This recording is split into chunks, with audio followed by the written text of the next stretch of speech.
Hello friends, আসসালামু আলাইকুম and welcome to my YouTube channel. তো আপনারা কেমন আছেন? আশা করি সবাই ভালো আছেন। তো আজকে আপনাদের দেখো চ্যানেলে কিভাবে সাবস্ক্রাইবার হাইড করবেন, কারণ আপনারা অনেক বড় চ্যানেলে গেলে দেখতে পাবেন যে সাবস্ক্রাইবার হাইড করে রাখা থাকে। এখন আপনার মাথায় চলে আসতে হবে যে কীভাবে এটা হাইড করে।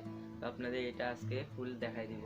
তো চলুন ভিডিওটি শুরু করা যাক। আর এটার সুবিধা বা অসুবিধা বলতে, সুবিধা হলো আপনি ছাড়া আর কেউ আপনার চ্যানেল সাবস্ক্রাইবার দেখতে পাবে না, আর অসুবিধা কোনো নাই, কারণ অসুবিধা থাকলে তো বড় চ্যানেলের সাবস্ক্রাইবার হাইড করে রাখতো না। তো চলুন ভিডিওটি শুরু করা যাক। আর ভিডিওটি শুরু করার আগে একটা অনুরোধ, চ্যানেল নতুন হয়ে থাকেন তাহলে সাবস্ক্রাইব করে পাশের বেল আইকনটি বাজিয়ে দিবেন। তো আপনারা প্রথমে আপনার যে কোনো ব্রাউজার দিয়ে আপনার চ্যানেলে চলে যাবেন। আমি ক্রোম ব্রাউজার দিয়ে আমার চ্যানেলে চলে যাচ্ছি। তো চ্যানেলে চলে গেলে youtube.com দিয়ে আপনার চ্যানেলটা নিয়ে চলে আসবেন। নিয়ে আসার পর সাইডে আপনার চ্যানেল আইকন, তো এইটাতে ক্লিক করে দিবেন। চ্যানেল আইকনে ক্লিক করে দেওয়ার পরে আপনার ক্রিয়েটর স্টুডিও আসবে। তো ক্রিয়েটর স্টুডিও এটাতে ক্লিক করে দিবেন।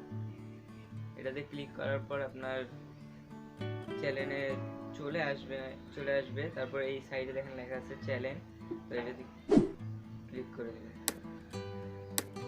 ক্লিক করার পর নিচে দেখেন লেখা আছে অ্যাডভান্স। তো অ্যাডভান্স সেটিং এ ক্লিক করলে আপনার সামনে এরকম ইন্টারফেস চলে আসবে। আপনার এখানে নিচে চলে যাবেন। নিচে চলে যায় এই পাশে নিচে দেখেন লেখা আছে এখানে যে do not display the number of people subscriber your channel. তো আপনারা এইটাতে আমার উপরেরটাতে দেওয়া থাকবে, তো আপনারা নিচেরটাতে করে দিবেন। দিয়ে নিচে দেখেন লেখা আছে সেভে ক্লিক করে দিবেন। সেভে ক্লিক করে দিলেই এখন থেকে শুধু আপনি আপনার চ্যানেলে সাবস্ক্রাইবার দেখতে পাবেন, অন্যরা দেখতে হবে না। তো আজকের ভিডিওটি এই পর্যন্ত ছিল। ভিডিওটি ভালো লাগলে চ্যানেলটিকে সাবস্ক্রাইব করবেন এবং এরকম আরও ভিডিও পাওয়ার জন্য পাশের বেল আইকনটিও বাজিয়ে দিবেন। আর ভিডিওতে একটা লাইক করবেন, কারণ